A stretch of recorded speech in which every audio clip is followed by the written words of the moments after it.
Billionaire finds black maid, eating leftovers from trash, but the truth afterward breaks your heart.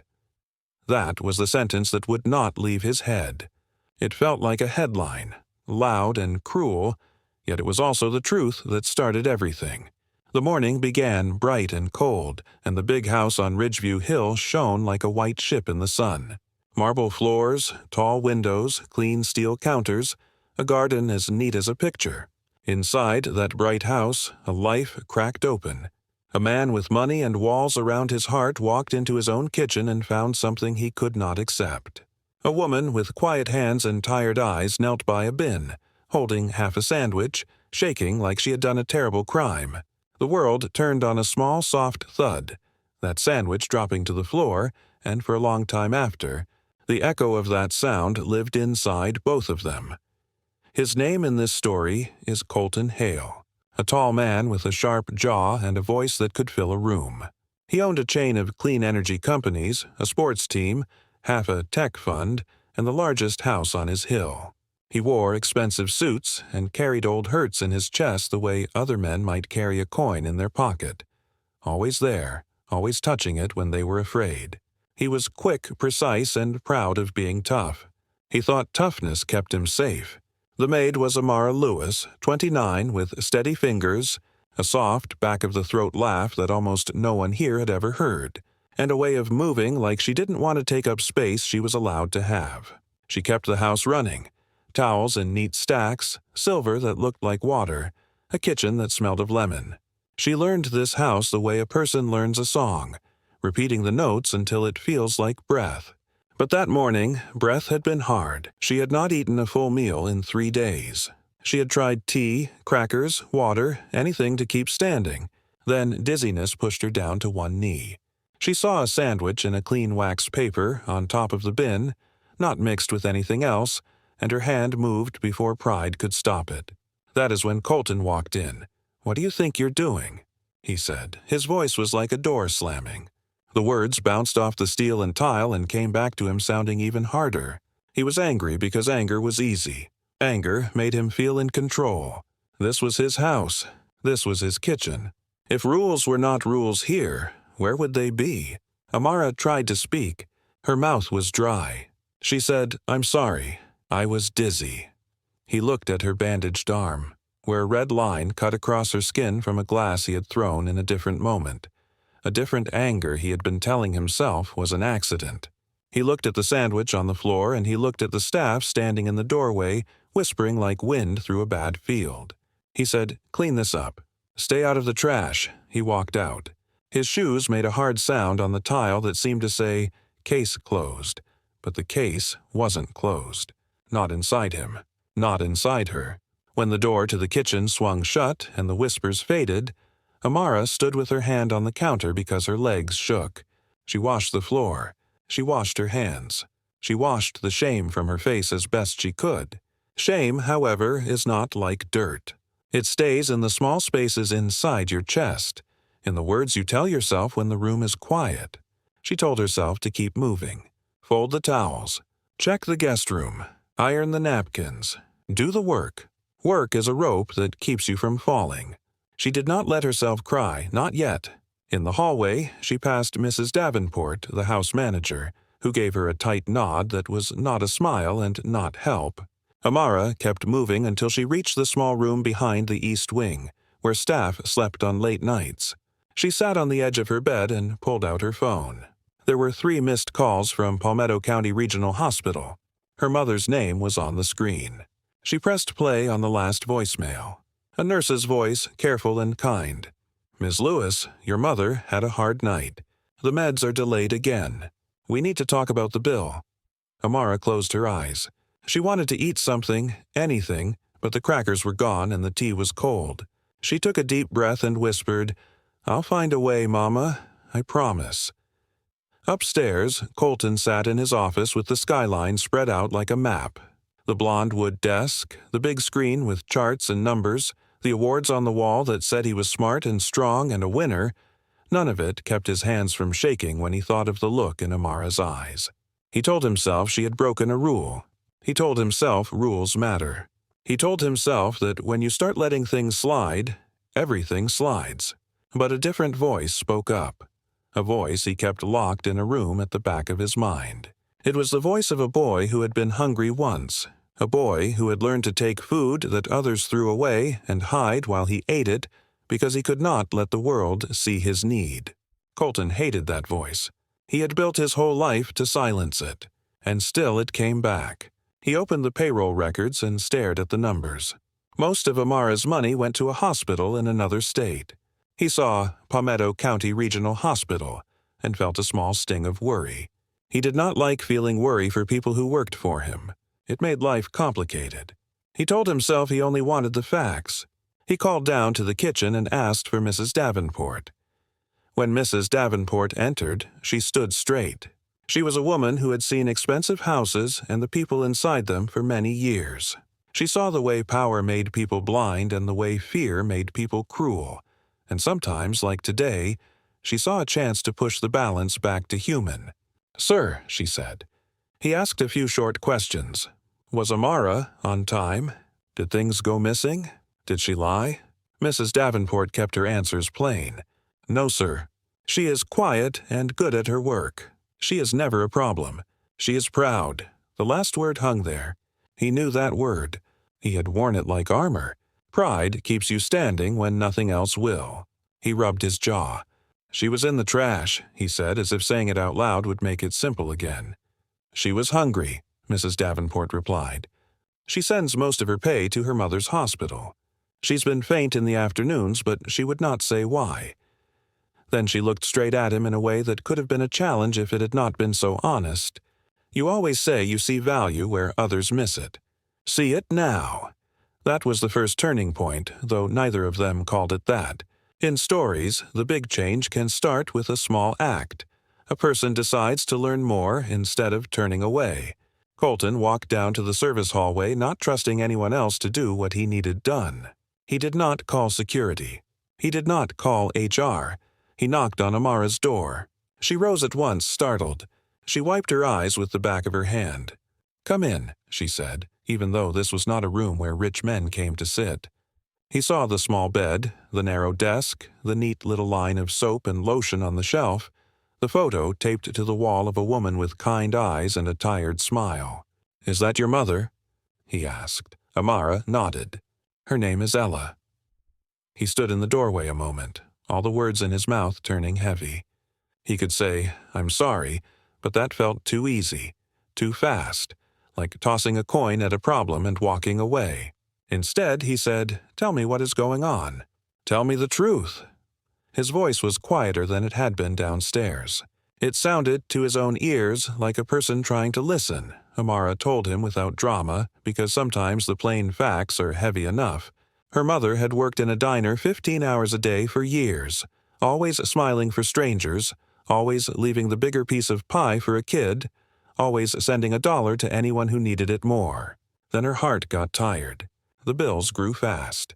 Amara sent money as soon as she was hired. She would not let her mother sell the old car or the little house that held their memories. She trimmed everything in her life. No new clothes, no eating out, no extras. The last 3 months, the hospital changed its policy and wanted more, sooner. Amara picked up extra shifts. She skipped meals. She started to shake by noon and hoped no one noticed. "I didn't want pity," she said. "I didn't want to be that girl who takes and takes." She looked down at her hands. "Today I felt dizzy. The sandwich was clean. I made a bad choice. I know the rules. I should have asked." Her voice thinned. "I was ashamed." Shame sat between them like a third person. Colton looked at her bandaged arm. "I threw the glass," he said. "That was on me." He did not dress it up. He did not say, "I didn't mean to." Intent and impact are different things. He set his hands on the doorframe as if he needed something solid to hold. "I grew up hungry," he said. The words surprised him as they came out. He had not told this to many people. He had put that boy away. "I remember what it feels like to be treated like you are less because you need help. I told myself I would never be in that place again." He looked up. "Today I acted like one of the people who made me feel small." Amara said nothing for a long breath. The room was quiet. Even the house seemed to hold still. "You can fix this," she said softly. "But not just for me." The sentence landed on his chest and stayed there. That was the second turning point. A door opened to a larger room, one with a view past the house and the lawn and the hill toward the city and beyond. People think a story is about two people, the rich man and the maid. But it is also about the house staff. It is about pride and hunger and how a rule can keep things clean while also hiding a mess that is deeper. That afternoon, Colton called a meeting in the staff lounge. People came in careful and silent. Some had watched Amara in the kitchen. Some had whispered. Some felt bad and did not know how to say it. He stood and told them he had been wrong. He told them there would be new policies. Staff meal rights written and clear, a pantry that stayed open with simple food for anyone who needed it. No asking, no shame. A health fund for emergencies. Not a loan, but real help that did not put people in debt. He watched their faces as the words sank in. Some looked shocked. Some looked ready to cry. Mrs. Davenport's chin trembled. Amara stood at the back with her hands folded, blinking fast. He added one more thing. "If any of you are hungry today," he said, "eat now. And if anyone is mocked for eating, they will not work here tomorrow." The room breathed out in one small sound that was almost like a prayer. The third turning point came a week later, when the truth that breaks a heart chose to be seen. Colton had wired money to Palmetto County Regional for Ella's immediate care. He did it without fanfare. He did not put his name on a plaque. He called the hospital administrator and said, "Consider this a grant for patients who need it, starting with Ella Lewis." The administrator promised to process it fast. But money is not a magic wand. It helps. It does not stop time. On the seventh day, Amara returned from a shift to find 3 missed calls again. She pressed the number with shaking fingers. The nurse's voice was gentle. "Your mother is stable for now, but she asked to hear your voice tonight. She is very tired." Amara's mouth went dry, then wet with tears she could not stop. She ran to the garden where the phone signal was best. The heat of the day had eased. The lawn looked like a soft green ocean. She pressed call. The ring sounded forever. Then a thin voice came through, warm even while it was weak. "Baby?" Ella said. "I'm right here, Mama," Amara whispered. They talked about small things at first, the weather, the flowers, that old lady down the hall who liked to sing before sunrise. Then Ella said, "They told me a stranger paid the bill. You did that, didn't you?" Amara laughed through tears. "No, Mama, my boss did. He's not what I thought." "People can surprise you," Ella said. "But you always knew that. You are my brave girl." Silence stretched between them, full of everything they could not fit into words. Years of scraping by, nights of fear, mornings of hope. "I'm proud of you," Ella said. "No matter what happens." The call dropped for a second and came back, and in that tiny break, Amara understood that pride can be a bridge and also a goodbye. The next morning, the truth arrived like a slow storm. Ella's heart slipped into a rhythm the machines did not like. The nurse held her hand. Amara's phone buzzed on the linen cart. She answered and heard the words that make time split. "Your mother is gone." In the big house on the hill, the air felt too thin. Amara leaned against the wall and slid down to the floor. She made no sound for a moment. Then a low cry rose from deep inside her, a sound of an old wound tearing open and a new one forming at the same time. Mrs. Davenport found her there and sat down beside her. She did not say, "It will be okay." She did not offer a tissue too fast. She put her arm around Amara's shoulders and let her cry. Later, in the small chapel at St. Luke's on Wednesday afternoon, Amara stood at a wooden podium and spoke about a woman who could make a tired diner feel like a safe home. She spoke about kindness that costs you something and why it is worth paying. The room was small but full. House staff came in their best clothes. People from Ella's neighborhood sent flowers. In the back row, quiet and almost out of place in his dark suit, Colton listened with his hands folded tight. That was the truth that broke his heart.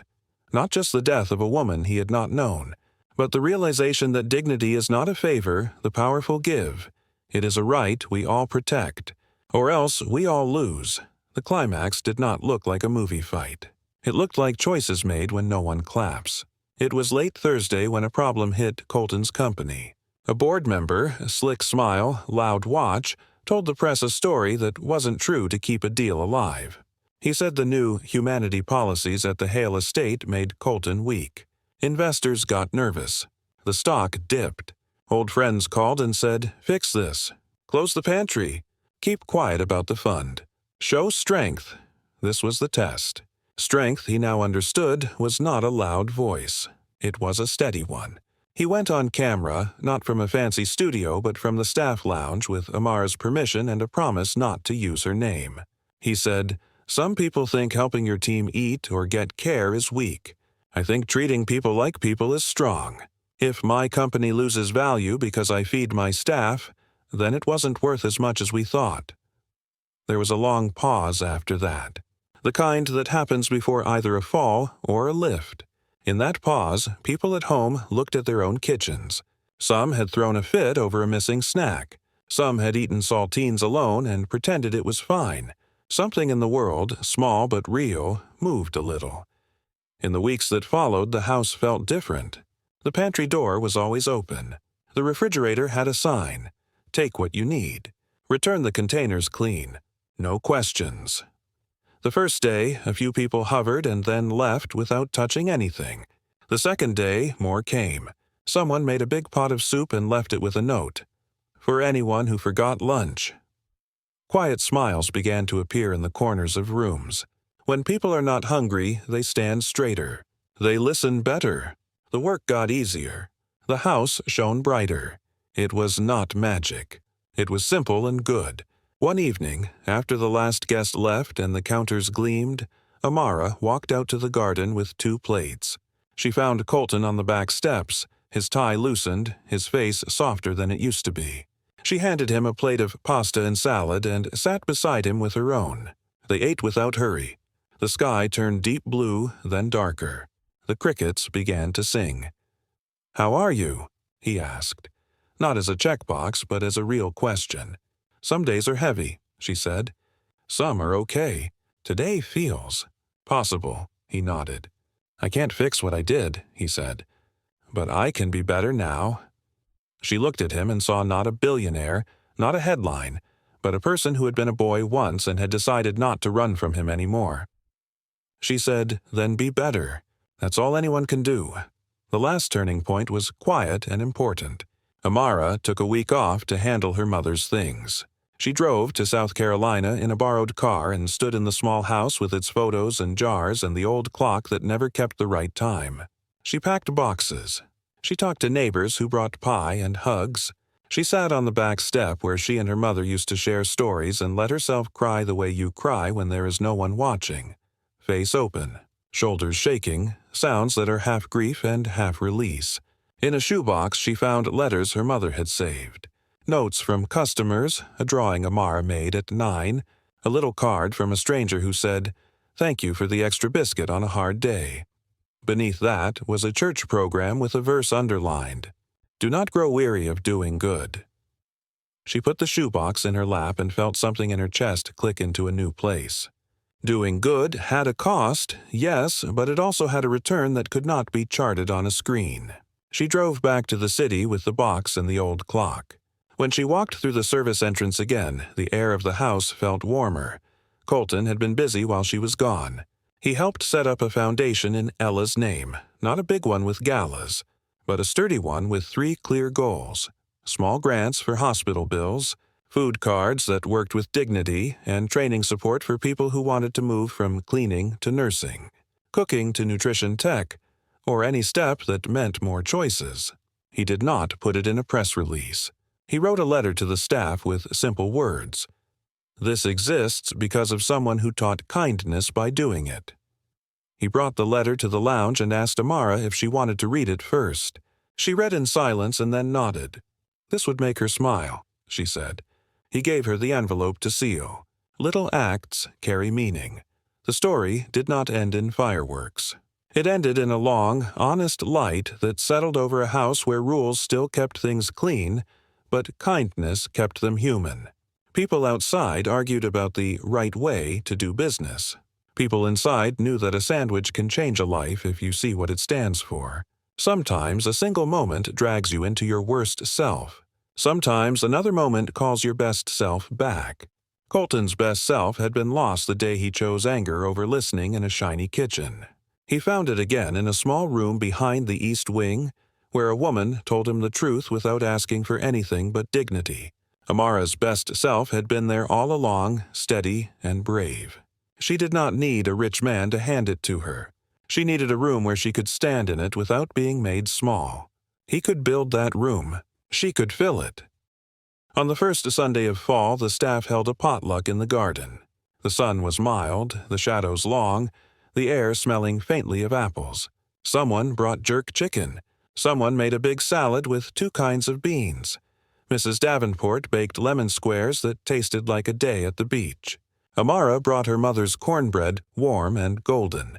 She set the pan on the table and rested her hand on the old clock she had carried back. "It never tells the right time," she said with a small smile, "but it reminds me that time is always moving. We can move with it in the right way."